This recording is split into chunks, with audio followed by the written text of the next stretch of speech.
জাতীয়তাবাদী নেতা অং সান সুভাষচন্দ্রের সঙ্গে সরাসরি দেখা করেন, দীর্ঘক্ষণ আলোচনা করেন বার্মার স্বাধীনতা সংগ্রাম নিয়ে। ভেবে দেখুন, সুভাষচন্দ্র বয়স 43, হ্যাঁ ইয়ং ছেলে, কিন্তু কিভাবে তিনি পরিচিতি লাভ করেছেন যে সেখানকার স্বাধীনতা সংগ্রামী আউং সান এসে সুভাষচন্দ্রের থেকে পরামর্শ নিচ্ছেন কিভাবে লড়াই করবে। এতখানি তারা শ্রদ্ধা করেন।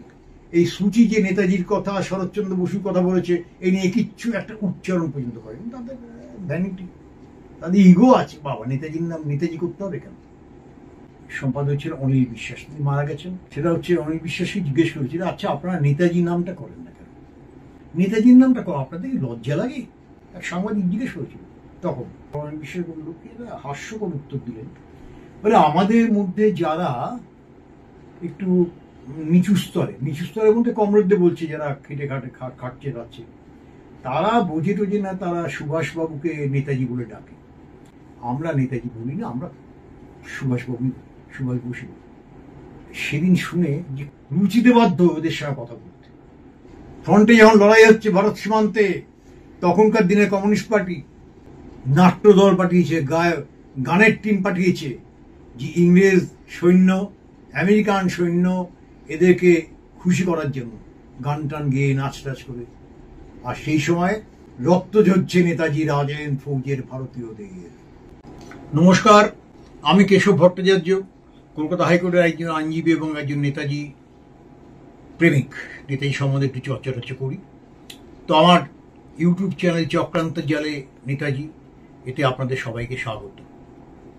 নেতাজি নিয়ে বলার কোনো শেষ নেই। নেতাজির বিরুদ্ধে চক্রান্ত হয়েছিল, হচ্ছে, হবে, এটা থামছে না। কিন্তু এর মধ্যে কত রকম জিনিস আমরা দেখি। নেতাজির বিরুদ্ধে চক্রান্ত করা, এটা যেমন হচ্ছে, আবার অনেকে আবার ওই নেতাজি নামটা নিতে কিরকম একটু কুণ্ঠা বোধ করে, যেন নেতাজি নাম বললে তাদের প্রেস্টিজ চলে যাবে, নাকি তারা নিজেদের নেতাই ভাবছেন, আমরা জানি না। এখন একটা শ্যাওলা গাছ যে মাটির সঙ্গে মিশে থাকে, সে যদি হিমালয়ের সঙ্গে নিজেকে তুলনা করে, তাহলে সেটা কিরকম হাস্যকর ব্যাপারটা হয়। এদের এই অবস্থা। পৃথিবীর ইতিহাসে এরকম একজন নেতা খুঁজে পাওয়া যাবে না নেতাজির মতো। দ্বিতীয় বিশ্বযুদ্ধে দক্ষিণ পূর্ব এশিয়ার দেশগুলোর মানুষ, এরা নেতাজির সম্বন্ধে যা ভাবেন, ভাবা যায় না।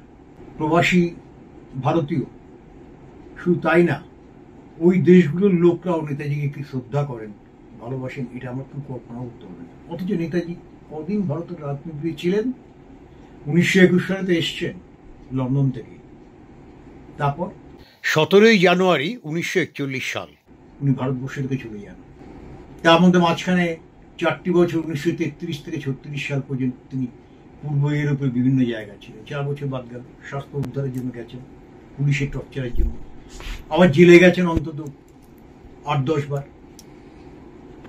কদিন তিনি ভারতবর্ষের রাজনীতিতে ছিলেন?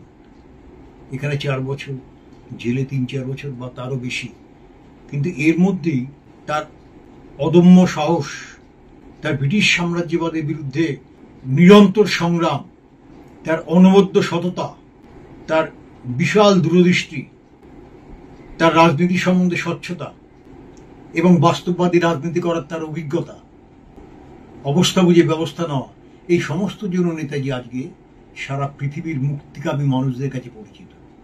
দক্ষিণ পূর্ব এশিয়ার সব দেশ কেন, জার্মান জানেন, সেখানেও হয়েছে, ইতালি তো হয়েছে, বিভিন্ন জায়গায়, বিভিন্ন চেকোস্লোভাকিয়ায়, যেখানে গেছেন তিনি ভারতবাসীদের নিয়ে সংগঠন করেছেন, বা যেসব সংগঠনগুলো আছে তাদের সঙ্গে কাজ করেছেন, তাদেরকে উজ্জীবিত করেছেন যে ভারতবর্ষের স্বাধীনতা সংগ্রামে আপনাদের ভূমিকা আছে, আপনারাও প্রচার করুন। যেটা বলছিলাম যে অনেকে নেতাজির নাম নিতে কিরকম যে কুণ্ঠা বোধ করে। কংগ্রেস তো গেছেই, কংগ্রেস তো নেতাজির সবচেয়ে বড় শত্রু, ওই নেহেরু পরিবারটাই শত্রু। নেতাজিকে ভারতবর্ষে প্রবেশ করতে বাধা দিয়েছে। পরে বলবো একটা ডকুমেন্ট দেখিয়ে যে নেতাজি ভারতবর্ষে ফিরতে চেয়েছিলেন, নেহেরু আপত্তি করেছিল, ঢুকতে দেবে না। কিন্তু নেতাজির সম্বন্ধে যত বলা যায় তত নতুন নতুন তথ্য আমরা পাই। বার্মার, এখন নাম মায়ানমার, যেই মায়ানমারে বা বার্মাতে, সাবেক বার্মা, যেই বার্মাতে আজাদ সরকারের হেডকোয়ার্টারটা হয়েছিল, আজাদিন সরকার ওখান থেকে কাজ করেছিল, রেঙ্গুন থেকে, এখন নাম ইয়াঙ্গন। তার আগে সিঙ্গাপুর ছিল, বিভিন্ন জায়গা হয়েছে। তা বার্মাতে কাজ করেছিলেন নেতাজি, খুব বেশি দিন তো ছিলেন না। কিন্তু ওই অবস্থায় বার্মাবাসীদের মন তিনি জয় করেছিলেন। বার্মার যারা প্রবাসী ভারতীয়, ভারতীয় বলতে শুধু বাঙালি তো নয়, বাঙালি আছে, শিখ আছে, খ্রিস্টান আছে, জাট আছে, মুসলিম আছে, সবাই আছে। তো তাদের মন তিনি জয় করেছিলেন। তারা চিনেছিলেন যে একজন সত্যিকারের নেতা আমাদের এসছেন। সেই সবাই তারা নেতাজি বলেন, জয় হিন্দ স্লোগানটা দেন। কিন্তু দুর্ভাগ্যজনক এবং অবশ্যই নিন্দনীয় যে আজও ভারতবর্ষে সবাই জয় হিন্দ বলতে চান না, বা সবাই বলতে এই পলিটিক্যাল পার্টিগুলোর কথা বলছি, তাদের সকল নেতারা, আমি নেতা বলি না, কারণ রাজনীতি মানে একটা ব্যবসা হয়ে গেছে আজকের দিনে। সুতরাং তারাও দেখবেন তারা নেতাজি বলতে চায় না, জয় হিন্দ স্লোগানটা দেয় না, কিছুতেই না। অথচ জয় হিন্দ স্লোগান আর নেতাজি জিন্দাবাদ স্লোগান যখন নেতাজির আজাদিন ফৌজের বিচার হচ্ছিল 1945 সালের নভেম্বর মাসে দিল্লি লালকেল্লায়, তখন সমগ্র ভারতবর্ষ উদ্বেলিত হয়ে গেছিল জয় হিন্দ স্লোগানে, নেতাজি জিন্দাবাদ স্লোগানে। লক্ষ লক্ষ লোক মিছিল করেছে শুধু এই আজাদিন ফৌজি বিচারের বিরুদ্ধে। কেঁপে উঠেছিল ব্রিটিশ, কারণ নেতাজির নামে তারা উদ্বেলিত হতো, নেতাজির নামে তারা অনুপ্রাণিত হতো, নেতাজির নামে তারা সংগ্রাম করতে চাইতো, নেতাজির আজাদিন ফৌজে যাওয়ার জন্য লাইন লাগাতো। এই হচ্ছে নেতাজি। দুর্ভাগ্যের কথা, এই নেতাজি উচ্চারণটা, নেতাজি কথা অনেকেই বলতে চান, অনেকে মানে পলিটিক্যাল পার্টি তথাকথিত নেতারা। ভাবলে হাসি পায়, কোথায় নেতাজি আর কোথায় এইসব ঘরে বসে থাকা, ব্রিটিশের সেবা করে ভারতের স্বাধীনতা আনবো, ব্রিটিশকে নির্ভীক বললাম, আমেরিকাকে নির্ভীক বললাম, বাহ কি সুন্দর ভারতের স্বাধীনতা সংগ্রাম হচ্ছে, আমি ব্রিটিশের সেবা করছি। এই কমিউনিস্টদের কথা বললাম। কমিউনিস্ট তো গেছেই, নেতাজিকে আটকানোর জন্য সবসময় চেষ্টা করছে। এই ঘটনাটা বললাম কেন? বার্মার প্রধানমন্ত্রী, আগে বার্মার প্রধানমন্ত্রী, বার্মা মানে মায়ানমারের প্রধানমন্ত্রী, আসলে তা বলা হতো state councillor, equivalent to prime minister, আং সুচি দীর্ঘদিন ছিলেন। তো সেই সুচি 14ই নভেম্বর 2012, ডেটটা মনে রাখবেন, অনেকদিন আগের ঘটনা, কাগজপত্র দেখতে দেখতে, রেকর্ড দেখতে দেখতে এই রেকর্ডটা পেয়ে গেলাম। 14ই নভেম্বর 2012 সালে সুচি দিল্লিতে এসেছিলেন। আমন্ত্রণ করেছিল, জওহরলাল নেহরু স্মারক বক্তৃতা হবে, মূল উদ্যোগ নিয়েছে সোনিয়া গান্ধী। দুর্ভাগ্যজনক হোক সৌভাগ্য হোক, সোনিয়া গান্ধী কংগ্রেসের প্রেসিডেন্ট ছিলেন। তো কারা আগে প্রেসিডেন্ট ছিল, এখন কারা প্রেসিডেন্ট ভাবলেও খারাপ লাগে। সুভাষচন্দ্র ছিলেন, চিত্তরঞ্জন দাস ছিলেন, মতিলাল নেহরু ছিলেন থেকে আরম্ভ করে কে না। তা সেখানে দেশবন্ধু চিত্তরঞ্জন দাস ছিলেন। সেখানে আজকে কারা কংগ্রেসের প্রেসিডেন্ট, নামটা উচ্চারণ একবার করলাম, আর বারবার করার দরকার নেই। তো তিনি আহ্বান করলেন, একটা কমিটি তৈরি হয়েছিল। দিল্লির বিজ্ঞান ভবন, সেই বিজ্ঞান ভবনে বিরাট হলের মধ্যে অনুষ্ঠানের ব্যবস্থা করা হয়েছিল। আং সুচি অর্থাৎ মায়ানমারের যিনি প্রেসিডেন্ট, যিনি প্রাইম মিনিস্টার, তাকে আহ্বান করা হয়েছিল যে জওহরলাল নেহরু স্মারক বক্তৃতা আপনি দেবেন। তিনি এসছিলেন, সুচি এসছিলেন। কেন এটা বলছি আপনাকে বলে দিচ্ছি। সুচি এসে জওহরলাল নেহরুর সম্বন্ধে বলছেন, ঠিকই বলেছেন, অনেক কথাই বলেছেন, কিন্তু তিনি বক্তৃতার প্রথমেই বেশ কিছুক্ষণ ধরে তিনি নেতাজি সুভাষচন্দ্র বসুর কথা বললেন। উচ্ছ্বসিত প্রশংসা, গভীর শ্রদ্ধা যে তিনি নেতাজি করেন, তার বক্তৃতা তিনি বলে দেন, গভীর শ্রদ্ধা। এবং তিনি বলেছেন বার্মায় নেতাজি এবং তার দাদা শরৎ বোস দুজনই খুব শ্রদ্ধেয়, দুজনই গ্রেটেস্ট সান অফ সুভাষচন্দ্রকে বলেছেন greatest son of Indian soil. Saratchandra বসুকে বলেছেন তার দাদা, তিনি গ্রেটেস্ট সানের দাদা। এইভাবে শ্রদ্ধা জানিয়ে গেছেন, এটা পাওয়া যায় না। কি বলেছেন একটু শুনুন। বার্মা থেকে এসে, আমাদের দেশের নয় বার্মা, সেখানে সুভাষচন্দ্র কদিন ছিলেন? হ্যাঁ, মান্দালয় জেল ছিলেন অনেকদিন, সেটা জেলখানার মধ্যে, কারোর সঙ্গে কথা বলার সুযোগ পাননি, একজন দুজন ভিজিটের সঙ্গে দেখা করেছেন। কিন্তু কদিন ছিলেন? আজাদ ফৌজ 1943 সালের 21শে অক্টোবর ব্রিটিশ এবং আমেরিকার বিরুদ্ধে যুদ্ধ ঘোষণা করে, সোভিয়েতের বিরুদ্ধে নয়। আজাদ ফৌজ প্রথম ভারতবর্ষের ফ্রন্ট পেরিয়ে আসে 1944 সালের 19শে মার্চ। এই তো, তাহলে বার্মায় কদিন ছিলেন? যুদ্ধ তো শেষ হয়ে যায় 1945 সালে, 2 বছর, তারও কম। এর মধ্যে কি ভালোবাসা তার নেতাজি অর্জন করেছেন, এটা কল্পনাতীত। তারই বহিঃপ্রকাশ আং সুচি। বাবা তো আউং সান। আউং সান হচ্ছে বার্মার বিখ্যাত নেতা। তো কি বলেছেন সুচি বক্তৃতার দিকে? বক্তৃতা হচ্ছে জওহরলাল নেহরু স্মারক বক্তৃতা, কিন্তু তিনি নেতাজিকে টেনে আনলেন, কিন্তু না টেনে পারলেন না। কারণ ভারতের স্বাধীনতা আন্দোলনের কথা বলতে গেলে জওহরলাল নেহরু আর গান্ধীর নাম উচ্চারণ না করে নেতাজির নামটা উচ্চারণটা অনেকেই করবেন। কারণ ভারতবর্ষের শেষ স্বাধীনতা সংগ্রামে যে লড়াই, যে শেষ স্বাধীনতা সংগ্রামে নেতাজি চাপ দিয়েছিল, নেতাজি ব্রিটিশকে ধাক্কা দিয়েছিল, এই জন্যই আমরা স্বাধীনতা পেয়েছি। ইহুদিরা খণ্ডিত স্বাধীনতা, নিজেদের সুবিধার্থে দেশ ভাগ করলেন জওহরলাল নেহরু, গান্ধী থেকে আরম্ভ করে সবাই। নাহলে এই খণ্ডিত স্বাধীনতা হতো না যদি নেতাজির আজাদ ফৌজের বিরাট চাপ, বিরাট আক্রমণ ব্রিটিশকে না করতেন। সেই জন্য আং সুচি বার্মার প্রধানমন্ত্রী দীর্ঘদিনে, তিনি এসে কিন্তু জওহরলাল নেহরুর স্মারক বক্তৃতায় নেতাজি নিয়ে কথা বললেন, শরৎ বোস নিয়ে কথা বললেন। কি বললেন? কয়েকটা লাইন তুলে দিচ্ছি। During the years under Japanese occupation 1941 to 1945, Burmese independence leaders had little contact with the leaders of India, but came to know Netaji, Subhash Chandra Bose and the Indian National Army. At the end of the war, when Netaji's brother Sharat Chandra Bose came to Burma to offer his services as a defense lawyer in the trials of the members of the INA. My father, the Suchik Baba, my father delivered an address of welcome at a reception held in the City Hall of Rangoon.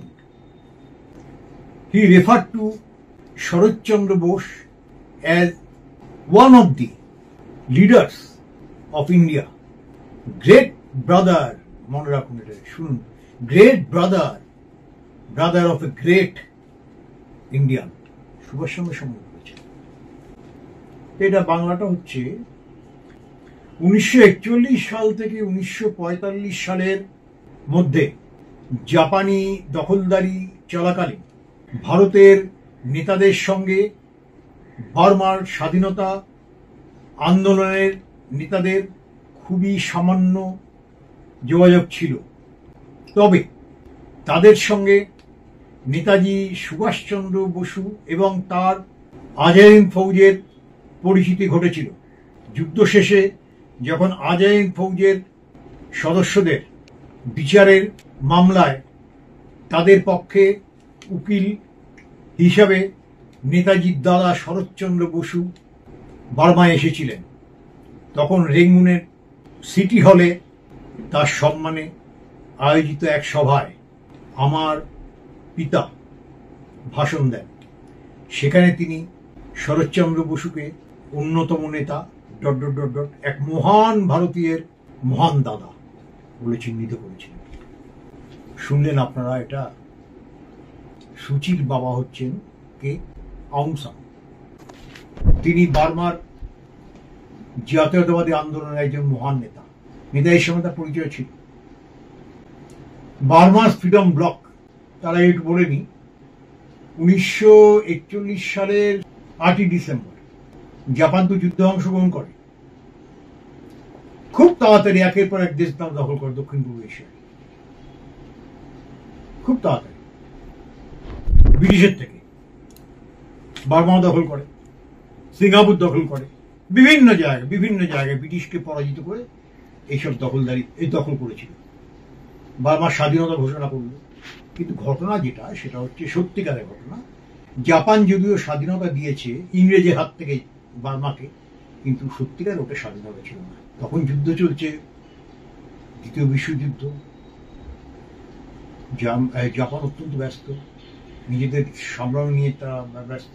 কারণ একদিকে জাপানের বিরুদ্ধে America, England সবাই আছে, পূর্ব গোলার্ধে যুদ্ধ আরম্ভ হয়ে গেছে।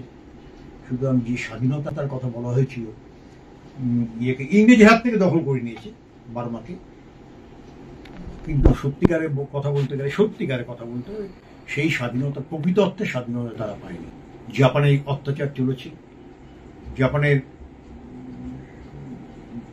স্বৈরতান্ত্রিক মানসিকতার প্রকাশ পেয়েছে। বার্মা সত্যিকারের স্বাধীনতা পায়নি।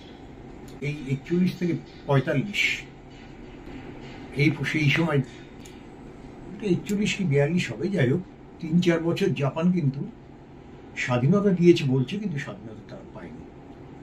এর বিরুদ্ধে মানুষের ক্ষোভ বেড়েছে, অসম্ভব ক্ষোভ বেড়েছে। 1942,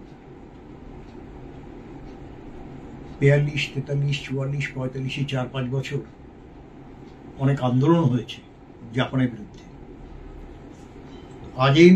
আজেইনের হেডকোয়ার্টার, আজেইন সরকারের হেডকোয়ার্টার জাপানে আপনার বার্মাতে ছিল। সেখানে আজেইন ফৌজও কাজ করেছে। এখন এই যে স্বাধীনতা, সত্যিকারের স্বাধীনতা পায়নি বলে বার্মার জাতীয়তাবাদী মানুষেরা, সংগ্রামী মানুষেরা, দেশপ্রেমিকরা, তারা স্বাধীনতা পাওয়ার জন্য, সত্যিকারের স্বাধীনতা পাওয়ার জন্য জাপানের বিরুদ্ধে আন্দোলন করেছে, সংগ্রাম করেছে। জাপান অত্যাচার করেছে, ওই সংগ্রাম থামিয়ে দেওয়ার জন্য। বার্মাস ফ্রিডম ব্লক বলে একটা প্ল্যাটফর্ম তৈরি করেছিল তারা, যে সবাই মিলে লড়াই করব।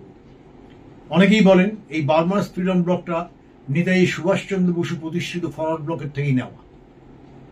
ওটা শুনেই ফরওয়ার্ড ব্লকের নাম দিয়ে এটা দিয়েছেন। কথাটা উড়িয়ে দেওয়া যাবে না, এটা সত্যি কথাই। কেননা রামগড়ে যখন আপোষ বিরোধী সম্মেলন হয়েছিল 1940 সালে, রামগড় আপোষ বিরোধী সম্মেলন, সেই সময় আপনার বিশাল আপনার অ্যান্টি কম্প্রোমাইজ কনফারেন্স। সেই সময় বার্মা থেকে আউং সান, যার কথা বললাম, সুচির বাবা, জাতীয়তাবাদী নেতা আউং সান, তিনি তার দল নিয়ে এসেছিলেন আপোষ বিরোধী সম্মেলনে। সুভাষচন্দ্রের সঙ্গে সরাসরি দেখা করেন, দীর্ঘক্ষণ আলোচনা করেন বার্মার স্বাধীনতা সংগ্রাম নিয়ে।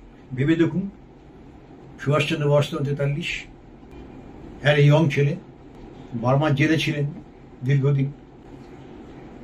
বার্মার যাতায়াত হয়তো কিছুদিন ছিল, মান্দালে জেলে ছিলেন। কিন্তু কিভাবে তিনি পরিচিতি লাভ করেছেন, যে সেখানকার স্বাধীনতা সংগ্রামী আউং সান, তার বার্মাস ফ্রিডম ব্লক নামটা ফরওয়ার্ড ব্লকের অনুকরণই করা হয়েছে, এসে সুভাষচন্দ্রের থেকে পরামর্শ নিচ্ছেন কিভাবে লড়াই করবে। এতখানি তারা শ্রদ্ধা করেন, এতখানি ভালোবাসেন, তারা মনে করেন তার নেতৃত্বে বিশ্বাস করা যায়।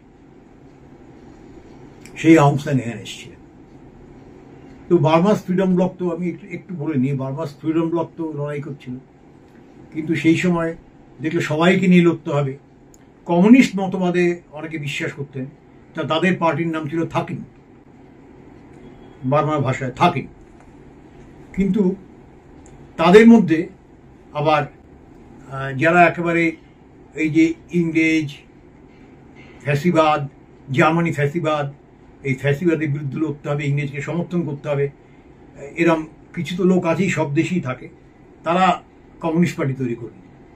এই কমিউনিস্ট পার্টি বললো আমরা ফ্যাসিবাদের বিরুদ্ধে লড়াই করবো, আমরা স্বাধীনতা সংগ্রামটা এই মুহূর্তে নয়, আমাদের ফ্যাসিবাদকে পরাস্ত হতে হবে। এই নিয়ে গন্ডগোল, প্রচন্ড গন্ডগোল। শেষে থাকিনরা আলাদা হয়ে গেল। শেষ পর্যন্ত anti fascist people's liberation front, আবার বললাম, একটা হলো, যারা বললো আমরা ফ্যাসিবাদের বিরুদ্ধে লড়াই করবো, কিন্তু আমাদের স্বাধীনতা সংগ্রামের লড়াই করবো, এটাই আসল লড়াই। স্বাধীনতা সংগ্রামের লড়াই করলেই আমরা ফ্যাসিবাদের বিরুদ্ধে লড়াই করতে পারবো। এই লড়াইটা চলছিল অনেকদিন। সেই সময় মনে রাখুন, আজেইন ফৌজ, আমি বলেছি আজেইন ফৌজ, নেতাজি তো দক্ষিণ পূর্ব এশিয়ায় গিয়েছিলেন 1943 সালে। ওখানে রাসবিহারী বসুর থেকে আজেইন ফৌজের দায়িত্বভার তিনি গ্রহণ করেন।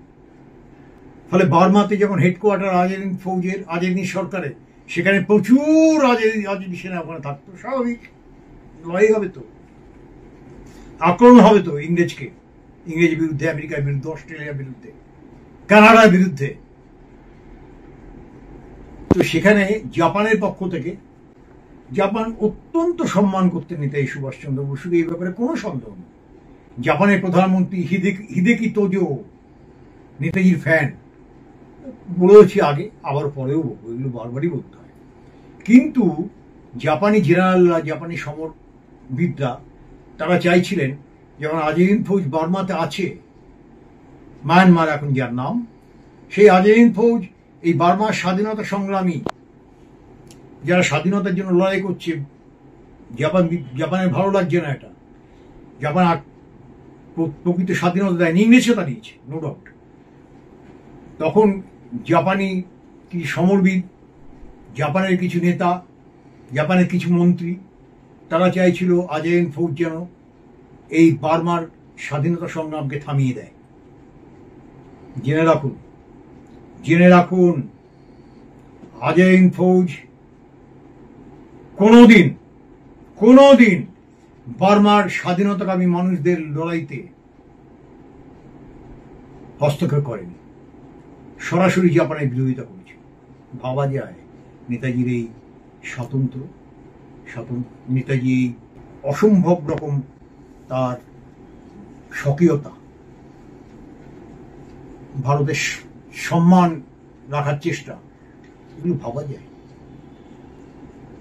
এগুলো বললাম এই কারণে যে বিদেশের লোক আজকে নেতাজির নয় পাবো।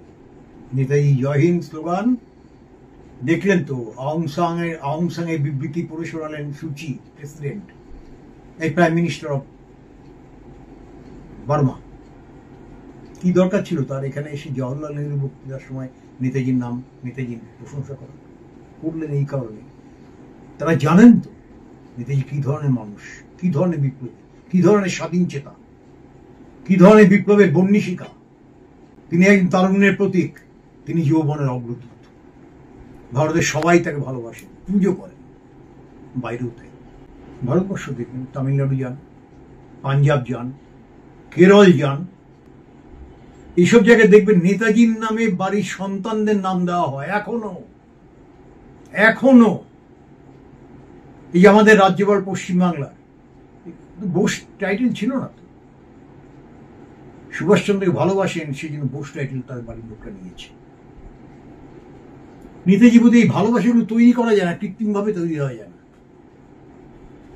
সমস্ত রাস্তায় রাস্তায় বড় বড় হোর্ডিং এ দুপাটি দাঁত বের করে একটু হাসলাম আর লোকে দেখে তাকে নেতা বলে, তো হয় না তো। অনেক জায়গায় দেখছি বিরাট বিরাট বিরাট কাট আউট, এমনকি নেতাজির জন্মদিনও দেখছি বিরাট কাট আউট। নেতা না নেত্রী কি সব আছে তাদের, তার তলায় নেতাজি একটু ছোট্ট ছোট। ভাবা যায় এইভাবে?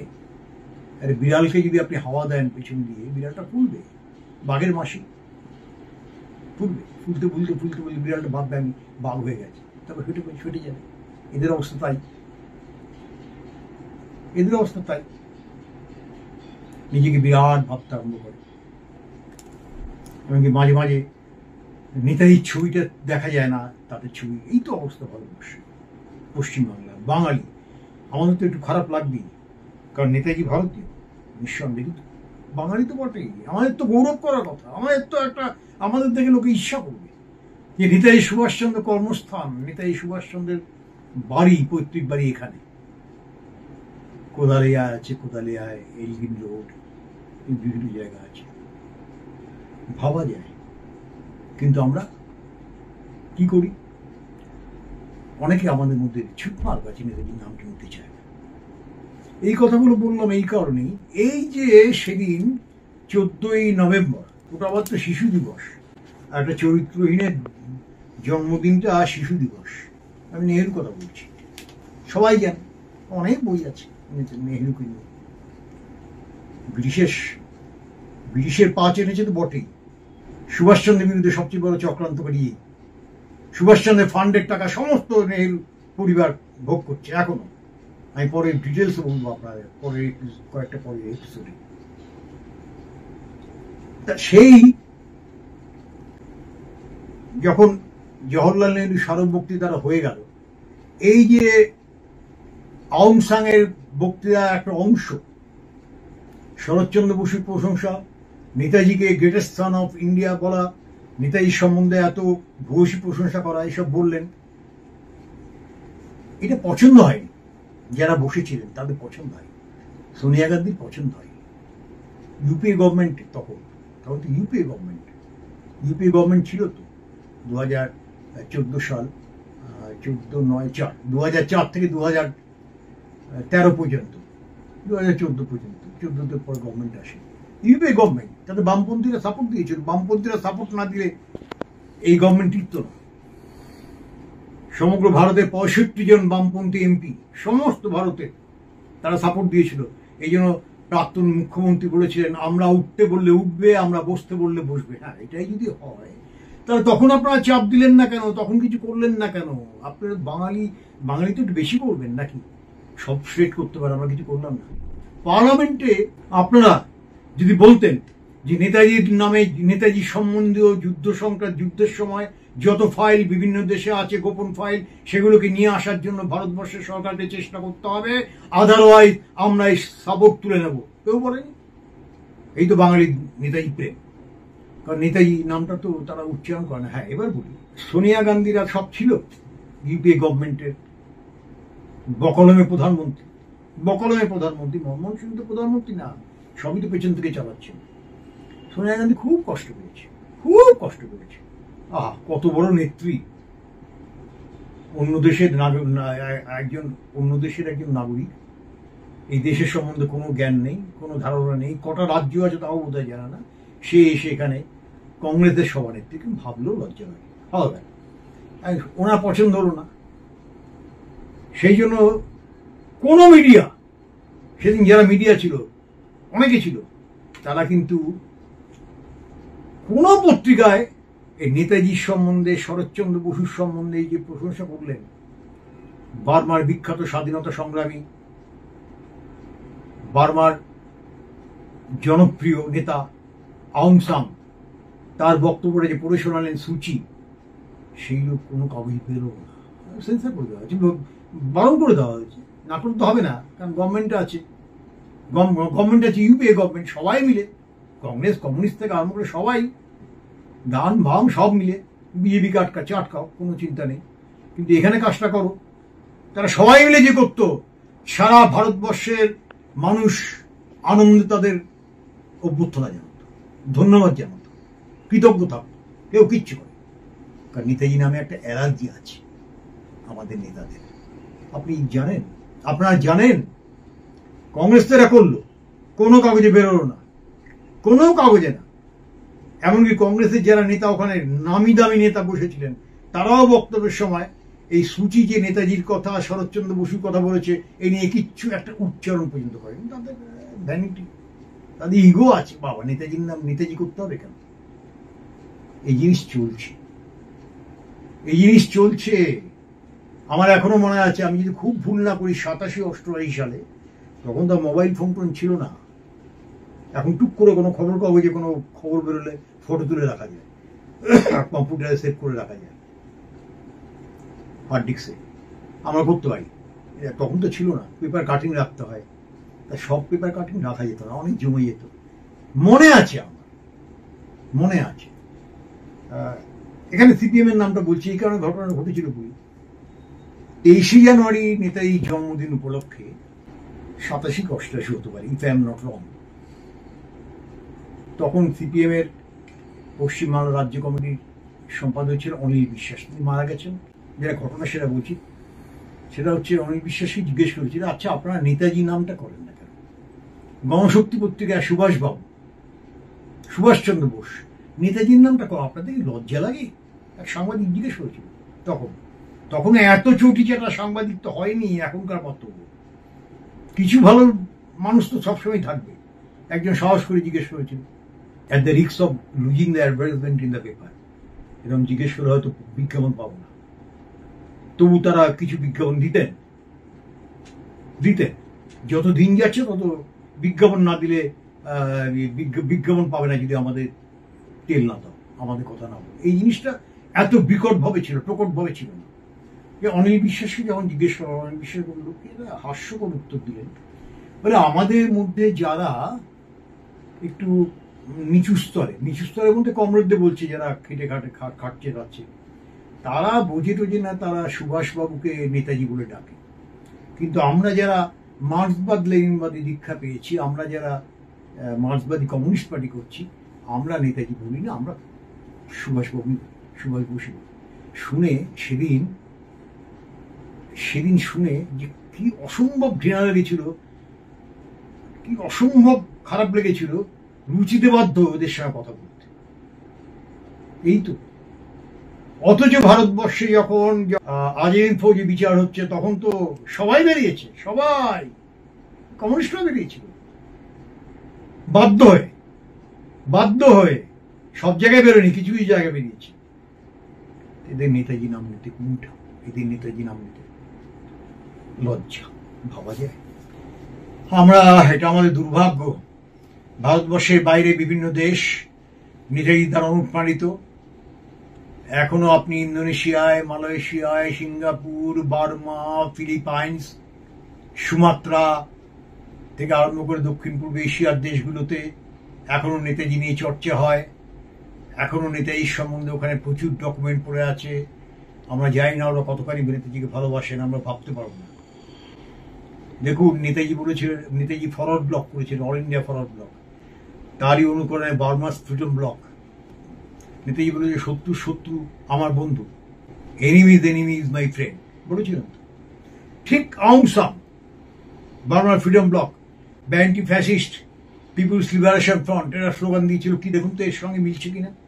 তারা স্লোগান দিয়ে বলেছিল, ব্রিটেনস ডিফিকাল্টি ইজ বার্মাস চান্স। মানেটা কি? দ্বিতীয় বিশ্বযুদ্ধ চলছে, ব্রিটেন অনেক ঝামেলার মধ্যে আছে, ব্রিটেন দুর্দিনের মধ্যে আছে, ব্রিটেনের অবস্থা খারাপ, জার্মানির সঙ্গে যুদ্ধ আরম্ভ হয়েছে, সুতরাং এটাই চান্স, আমাদের সুযোগ নিতে হবে। যেমন নেতাজি বলেছিল, বার্মা এটাও বলেছিল। সুতরাং নেতাজিকে ফলো করেন অনেকেই। আর আমাদের দুর্ভাগ্য, আমরা এটা করি না। এমনকি আপনারা তো জানেন, অনেকেই জানেন, লর্ড মাউন্টব্যাটেনের নাম শুনেছেন, কুখ্যাত মাউন্টব্যাটেন। উনি ছিলেন দক্ষিণ পূর্ব এশিয়ায় এই দ্বিতীয় বিশ্বযুদ্ধে ইংল্যান্ডের পক্ষ থেকে মিলিটারি সমস্ত দায়িত্ব তিনি নিয়েছিলেন। আর একজন ছিলেন আমেরিকার, তিনি ম্যাকার্থার। সেই ম্যাকার্থার কি বলেছিল জানেন? যুদ্ধ শেষ হয়ে যাওয়ার পর, শুনে রাখুন, দেখবেন, এটা পাবেন। We are not afraid of Stalin, we are afraid of Subhash Chandra Bose if he is alive. আমরা স্ট্যালিনের জন্য ভয় পাই না, আমেরিকা বলছে। আমরা সুভাষ বসু ভয় পাই যদি সে বেঁচে থাকে। হ্যাঁ, এটাই হয়েছিল। তা আমি আমার বক্তব্য শেষ করবো শুধু একটা কথা বলে। তিনি যেমন জাপানে গিয়ে নিজের স্বকীয়তা, নিজের স্বতন্ত্রতা এগুলো রক্ষা করেছেন, নিঃশর্ত সাহায্য নিয়েছেন, ভারতের স্বাধীনতার সময় কোনো কম্প্রোমাইজ করা হবে না, জাপানের অধীনতা তিনি স্বীকার করেননি, জাপানও সেটা বলেছে। অনেক উদাহরণ আছে। তেমনি জার্মানও বলেছিল, যেখানে ইন্ডিয়ান লিজেন্ড আছে। আজকে আমি আমার বক্তব্য শেষ করব শুধু আলেকজান্ডার ভেট, ওই আজেরিন ফৌজের কথা বললাম। আজেরিন ফৌজ প্রথম তৈরি হয়েছিল জার্মানিতে। সেই জার্মানির পররাষ্ট্র দপ্তর, ডিপার্টমেন্ট অফ ফরেন অ্যাফেয়ার্স, সেখানে ভারতকে নিয়ে একটা ডিপার্টমেন্ট হয়েছে। ভারত সংক্রান্ত আলোচনা, ভারত সংক্রান্ত সব সিদ্ধান্ত। তার সবচেয়ে বড় নেতা ছিলেন প্রশাসক, একজন আলেকজান্ডার ভেট, একজন বিখ্যাত ঐতিহাসিকও বটে, বিখ্যাত প্রাবন্ধিক এবং একজন খুব নামী প্রশাসক। সুভাষচন্দ্র এবং তার সহকর্মীদের যে লড়াই চলছে তার তিনি খুব প্রশংসা করতেন। সেই নেতাজি ইন্ডিয়ান লিজিয়ন করেছেন জার্মানিতে, সে সত্ত্বেও কিন্তু নাৎসিবাদের পক্ষে কোনো কথা বলেনি, বিপক্ষে কথা বলেছেন। কে বলেছে এটা? আলেকজান্ডার ভেট, একজন নামকরা প্রশাসক, একজন ব্যুরোক্র্যাট, পররাষ্ট্র দপ্তরের পররাষ্ট্র দপ্তরের ভারত সংক্রান্ত যে বিভাগ, সেই বিভাগের তিনি প্রধান ছিলেন। অত্যন্ত গুরুত্বপূর্ণ একটা কথা বলেছেন যে তিনি নাৎসিবাদের প্রশংসা করেননি, কোনোদিনই নাৎসিবাদের পক্ষে কোনো কথা বলেননি, উল্টে তিনি নাৎসিবাদের বিরুদ্ধে কথা বলেছেন। এটা বলেই আজ এই বক্তব্য শেষ করব। কি বলেছেন? বোসের জার্মান বৈদেশিক দপ্তর ও সামরিক বাহিনীর সহকর্মী ও বন্ধুবর্গ, বোসে মানে সুভাষচন্দ্র বোস, ক্রমে ক্রমে বোসকে বুঝতে পারলেন এবং তাকে শ্রদ্ধা করতে শুরু করেন। বোসের চরিত্রের অসামান্য দৃঢ়তা ও অনবদ্য সততা সম্পর্কে তাদের অর্থাৎ জার্মানদের তাদের উপলব্ধি হয় এবং সে যে রূপটি প্রজ্জ্বল হয়ে ওঠে তার সুস্পষ্ট প্রভাবে ওইসব ব্যক্তিদের মনে নেতাজির প্রতি গভীর শ্রদ্ধার ভাব জাগ্রত হয়।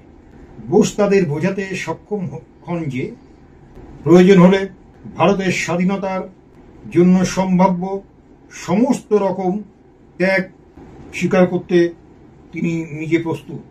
একথাও তারা উপলব্ধি করেন যে কোন ক্রমেই বোস প্রভাবশালী নাৎসি নেতৃবৃন্দের খেয়াল খুশি অথবা তাদের নীতি বিহর্বিত আচার আচরণের কাছে নতি স্বীকার করবেন না, কেননা যাদের প্রতি তার অর্থাৎ সুভাষচন্দ্র বোসের শ্রদ্ধা নেই, যাদের প্রতি তার শ্রদ্ধা নেই, তাদের কাছে আত্মসমর্পণ করা বোসের প্রকৃতি বিরুদ্ধ।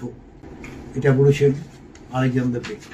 এখান থেকে তো বোঝা গেল যে জার্মানিতে গিয়েও সুভাষচন্দ্র বসু জার্মানিতে থেকে হিটলারের রমরমা, হিটলারের দুর্দণ্ড প্রতাপ, হিটলার স্বৈরাচারী, এই অবস্থায় ইন্ডিয়ান লিজিয়ন তিনি করছেন, তার মধ্যেও কিন্তু তিনি নাৎসিবাদকে সমর্থন করেন, উল্টে বলেছেন। শোনালাম, এই হচ্ছে সুভাষচন্দ্র বোস, এই হচ্ছে নেতাজি সুভাষচন্দ্র বসু। আমরা অনেকে ইন্টেলেকচুয়াল আতেল বলে ঘরে বসে শুধু প্রস্তাব লিখলাম, সংগ্রামে করলাম না, ব্রিটিশের সেবা করলাম, এটা এক জিনিস, আর লড়াই করা এক জিনিস। ফ্রন্টে যখন লড়াই হচ্ছে ভারত সীমান্তে, তখনকার দিনে কমিউনিস্ট পার্টি নাট্য দল পাঠিয়েছে, গানের টিম পাঠিয়েছে, যে ইংরেজ সৈন্য, আমেরিকান সৈন্য, এদেরকে খুশি করার জন্য গান টান গেয়ে নাচ টাচ করে। আর সেই সময় রক্ত ঝরছে নেতাজি রাজেন ফৌজের ভারতীয়দের, রক্তে ইম্ফলে মাটি ভিজে গেছে, রক্তে আরাকান পর্বত মাটি ভিজে গেছে, পাহাড় কোহিমা অবরুদ্ধ হয়ে গেছে, হাজার হাজার হাজার হাজার আজেরি সেনা মারা গেছে। আমরা সবার নামটাও জানি না। আমাদের ভালো হবে কোনদিন? এটা ভাবলেও খুব খারাপ লাগে। যাই হোক, এই হচ্ছে আমাদের বাঙালি। অন্য স্টেটের লোকদেরও দোষ দেবো, সবচেয়ে বেশি দোষ দেবো বাঙালিদের। আপনাদের বলেছিলাম তো বহুদিন আগে যে জার্মানির ভদ্রলোক বলছে, একজন নাম করা ইঞ্জিনিয়ার আমাকে মস্কোতে, আমরা যখন মস্কোতে জাস্টিস মুখার্জি কমিশন অফ এনকোয়ারির সঙ্গে আমিও ছিলাম, সারাদিনে কাজ হয়ে যাওয়ার পর একটু মস্কো শহরে ঘুরছিলাম, তখন আগেও বলেছি এক জার্মান ইঞ্জিনিয়ারের সঙ্গে দেখা হচ্ছে। ইঞ্জিনিয়ার জানতাম না, কথা বলতে বলতে ওখানে সবই তো রাশিয়ান ল্যাঙ্গুয়েজে কথা বলে, ইংরেজি তো কেউ পাচ্ছি না। তো যাই হোক, একজনের সঙ্গে পরিচয় হলো, তারপর তিনি দেখলাম ইংরেজি বোঝেন। তিনি যখন শুনলেন আমি কেন গেছি রাশিয়াতে, তখন বললেন নেতাজি কথা। তার কথাটা আমি কোনোদিন ভুলতে পারবো না। তিনি কি বললেন? আমাদের জার্মান সরকার, আমাদের জার্মান দেশ যদি আপনাদের নেতাজি সুভাষচন্দ্র বসুর মতো কাউকে আমাদের দেশে পেতেন, তাহলে আমরা নেতাজির স্ট্যাচু, সোনার স্ট্যাচু বার্লিন শহরে রাখতাম। এই হচ্ছে অন্য দেশের নেতাজির সম্বন্ধে অনুভূতি। আর আমাদের বাঙালিরা কেউ কেউ ইন্টেলেকচুয়াল, আন্তর্জাতিকতাবাদের কথা ভাবতে গিয়ে দেশের স্বাধীনতার আন্দোলনের বিরোধিতা করেছেন, ব্রিটিশের পক্ষে গান গেয়েছেন, সবকিছু করেছেন। এই হচ্ছে আমরা আর ওদের মতো পার্থক্য। সুতরাং আমি শুধু এইটুকুই আবেদন করব, নেতাজি সম্বন্ধে একটু চর্চা করুন, একটু পড়াশোনা করুন, যতটুকু পারেন, যত পড়বেন ততই জানতে পারবেন তার বিরুদ্ধে কি চক্রান্ত হয়েছিল, তার বিরুদ্ধে কারা ছিলেন, সবকিছু। সবাইকে নমস্কার জেনে আজ বক্তব্য শেষ করলাম। কোনো কমেন্ট থাকলে কমেন্ট করবেন। কমেন্টে যদি মনে করেন আমার কোনো তথ্যগুলো কোনো কোনো যদি ভুল থাকে, অনিচ্ছায় হয়ে থাকতে পারে, সেটা আপনারা বলে দেবেন। আমরা অবশ্যই সংশোধন করবো, করতেই হবে। ভালো থাকবেন সবাই, এটা সাবস্ক্রাইব করবেন এই চ্যানেলটা। ভিডিওটা ভালো লাগলে শেয়ার করবেন, কমেন্ট করবেন। ভালো থাকবেন। আজকে এখানেই শেষ করলাম। নমস্কার। জয় হিন্দ। নেতাজি জিন্দাবাদ।